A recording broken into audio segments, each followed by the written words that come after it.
Hello, everyone. It is your friendly neighborhood therapist here, Swizz, with another wonderful evening here at Level Up Mental Health. We got two good topics here tonight. The first is going to be related to navigating mental health stigma. We're going to have a good discussion related to that, and then the second is going to be related to the 8 dimensions of wellness. More of a psychoeducation, but kind of a good insight about what's happening with yourself here and 8 areas we can look at to see if there's anything that we need to improve in. We may also get to psychonauts to see how things are going. I'm feeling definitely under the weather, but I'm wanting to just kind of knock these streams out this week so I can try to get some rest and go from there. So let's dive into navigating stigma here. So this can definitely be a topic that really can be through everyone's kind of minds, right? Especially for how mental health is viewed. Um, I would say, just based on just kind of too long didn't read sort of approach, I would say the view of mental health has definitely improved, especially from kind of where it has been before. But it's not to say that mental health still is being stigmatized day in day out, especially with kind of certain world events, whether it's even just shootings and something like that. School shootings usually gets pinpointed to mental health, which we'll talk about that here in a sec. But ultimately, there is that stigmatization that occurs. And what's interesting too, it's definitely not biased in the sense of kind of where it may lie, right? It may be kind of more likely for certain cultures or backgrounds in that sense as well. But at the end of the day, it is there. And the biggest thing is that it definitely prevents people from seeking out that support, right? Like when you feel that there's judgment regarding depression or anxiety, or even mental illness, bipolar, schizophrenia, things of that nature, a lot of people are acting, as with everything, out of fear, right? Not knowing kind of what it is leads to just kind of assumptions that are incorrect. And it prevents the ability for that person that is really struggling and really having a hard time. It prevents their ability to seek out that care, seek out that support, right?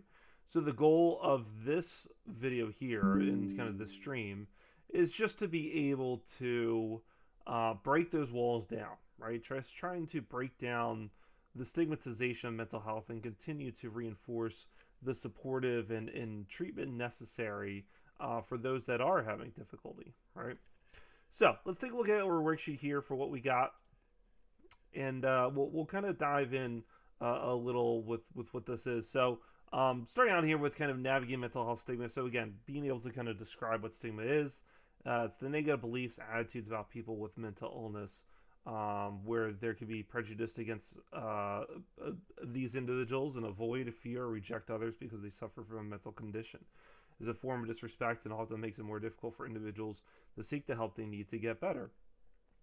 So obviously, as I was saying too, the stigma can always or can make it difficult for those to find that support in a certain way, um, especially from others, friends, family, become victims of abuse, bullying, or rejection, finding it harder to seek professional help for their symptoms, experience feelings of low self-esteem and self-doubt and low self-worth. So as you can see, like the stigmatization of mental health can really lead into multiple avenues that makes it very difficult for someone to seek out that care, right? Um, Getting to just kind of the support from others, friends, or family, this is really noticed, especially related to certain cultures, right? Where if you feel it's when you're feeling sad or anxious about something as well too, they may say, you're blowing things out of proportion. Get over it. You're fine. And especially related to certain sexes as well, mainly with men, right? Where a lot of it could be say, oh, just grow up, be a man, and just move forward, right? And it really minimizes the feelings that a person can have, especially if that individual doesn't hold high about what mental health is. And it can be frustrating. It can be upsetting, especially if it's a close one that you may have that really is just kind of downplaying what you're feeling and what you're experiencing. So it can be very hard to find that support, and it also can lead to that doubt, right? So especially if there's a loved one that is telling you, "Hey, like you're crazy, or you're I don't know what you're talking about, just move forward." If that person holds a lot of kind of weight in their life towards you, it's gonna be harder to seek out that support, right? So that's where it can be very difficult to move past this, especially if it's been reinforced throughout your life here, right? These sort of themes and these viewpoints about mental health has really been just kind of hammered into you. We're talking about, however so many years that we're just trying to break the mold here, and it can be hard. Also, kind of related to the victims of abuse and bullying and rejection, all that can lead to, through that stigmatization for it all. Okay. So next we have a few stats here, and got kind of cut off here from the resource that I had. But just kind of review a few stats here, and I believe this is, I think if you take this and Google it, I think it was a study from like 2021 or something like that. Um, Especially in regards to how stigmatization is viewed for mental health. So, 1 in 5 U.S. adults experience mental illness, 1 in 20 U.S. adults experience severe mental illness, and 70% of 7 to 16-year-olds experience a mental health disorder. More than one half of people with mental illness don't receive help for their disorders. Again, there is that delay in treatment due to concerns about being treated differently or fears of losing their jobs and livelihood. That's because stigma, prejudice, and discrimination against people with mental illness is still very much a problem. Now, again, we're seeing a lot more promotion of getting support and getting help, and especially, the meme culture has really just kind of jumped in with this as well too. And you could thank kind of social media to relate to that as well, but there's still that stigmatization. And I mean, we're only talking about, let's say 50 years ago in that sense, when people were diagnosed with schizophrenia, they were locked up in an asylum, and that was it. They had their straight jackets on. That was it. If you look at One Flew Over the Cuckoo's Nest, right? How much that was kind of a great story about just again kind of how mental health was viewed and how it really was demonized by those people there, um, leading to a lot of just kind of trauma that occurred, right? Um, so 11 years, the average time between mental health symptoms and treatment. I think that's a huge number to kind of showcase too, because again, we're talking about when you feel you first experience the symptoms and how long it takes to get that support, right? It can take about 11 years. We're talking over a decade to be able to get that support there. So types of stigma, we have public stigma, which is related to kind of society or discriminatory attitudes that others have about mental illness. Self-stigma refers to negative attitudes, including internalized shame that people with mental illness have about their own condition. And institutional stigma, more systemic, involving policies of government, private organizations that intentionally or unintentionally limit opportunities for people with mental illness. Lower funding for mental illness research or fewer mental health services relate to other mental health care. Even in today's society here in the United States, where there's a lot of, especially with the current administration, trying to demonetize or decrease funding for a lot of these supports here, especially towards the attack on the woke media and everything like that, where the discriminatory towards LGBTQ plus kind of individuals. It's frustrating, right? It's frustrating to see kind of a lot of the stuff when it continues to get hammered down through the media or through the people in their community. But we've come a long way from where we were, and there's still just a lot more work to do in the end. So the last one here is kind of related to stats related to children. About 14 to 22-year-olds in a 2020 study, about 9% were interested in seeking online information about depression and personal illness from people who had suffered, in their lives. And that's one of the reasons why I'm doing this, right? Is because I know there is a lot of you out there that are experiencing difficulties in managing mental health. And that's why I kind of want to be able to kind of reach you all here, provide some education, some skills to help you out if you feel you are alone. As much as I want to emphasize that, you're never alone. But that's the ultimate goal here, is to be able to do these things, with the different kind of perspective, and try to be able to um, vocalize and really promote that there is a lot of support here now for mental health. So, what do we do? How do we combat stigma?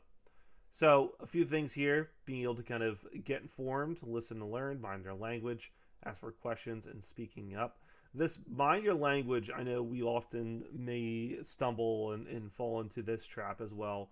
Certain things like, oh, that person must have bipolar, or oh, I have PTSD from this as well, too, right? Where it's really just downplaying the impact that these individuals are experiencing here. Or if someone's acting crazy, be like, oh, that person definitely is schizo or something like that, right? Really, it just minimizes their behaviors.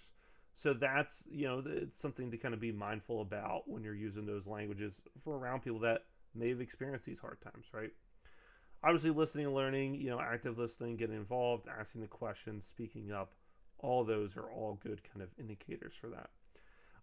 The last thing I kind of want to show here, because it relates to uh, mental illness and mass shootings. So there's always kind of that particular stigma related to it. And I have this article here from Columbia, um, their psychiatry department, and they have a study here. And I didn't click in the study, but this is just kind of a general overview that they had. But if you want to find the study, it's up here, columbiapsychiatry.org. News, mass shootings, and mental illness. You can find it, and they have a paper here. What has been shown here is that ultimately the public tends to kind of connect things like schizophrenia or a psychotic episode to violence and mass shootings, right? But seriously, the mental illness related to like psychosis is not a key factor here. According to the study here, approximately 5% of mass shootings are related to severe mental illness. And although a much larger number of mass shootings are associated with non-psychotic, psychiatric, or neurological illnesses, including depression, an estimated 23% in substance use, is most of these cases are in conditions are incidental. So I think that's a big thing too, right? So what the study shown here is that essentially, out of all the mass shootings, only 5% have accounted for mental illness, right? So people can say, oh, well, there's still a link there, but there's a very, very, very tiny percentage. The bigger kind of case, which also is related to kind of those comorbid disorders, which is a substance use disorder with a mental illness, is the substance use issue, right? And one of the things when we're treating in therapy, we always want to make sure we target what is the primary concern. So this right here, the statistic is showing is the fact that since there is more violence caused from substance usage compared to just kind of severe mental illness, more support, obviously for everything, but support towards substance use, therapeutic interventions could even help kind of reduce the this number here, right? So again, a lot of it too, and just like what I was saying here, it relates to kind of stigma. There's that false equivalency, people who aren't experts who are acting out of fear that impacts the ability for that. So I always like to emphasize this because a lot of that is mentioned pretty frequent, right? Pretty frequent with the fact that these shootings are always related to mental illness, or the media will promote that. But again, as kind of through, if you click on the study and kind of go through the research, they even have, Columbia has a whole database related to it. There isn't a true correlation between mental illness and mass shootings. So, food for thought. Hopefully, this was a helpful and just kind of hopefully supportive in that sense as well. And at the end here, if you feel you're struggling with stigma and handling the stigma that maybe your family or others are having onto you, just reassure yourselves that number one, other people are experiencing the stigma as well too, and it's okay to kind of feel how you're feeling. The reassurance is that there are other individuals that are experiencing depression, anxiety, or whatever it is, and it's okay to reach out for support. It doesn't mean you're weak. It doesn't mean that you're wavering in terms of kind of who you are as a person. It's just you're showing that you're strong to be able to get what you need and get that support. Okay? So that does it for this one. We're going to take a little break and then we'll dive into the 8 dimensions of wellness. Okay? All right. See you in a bit.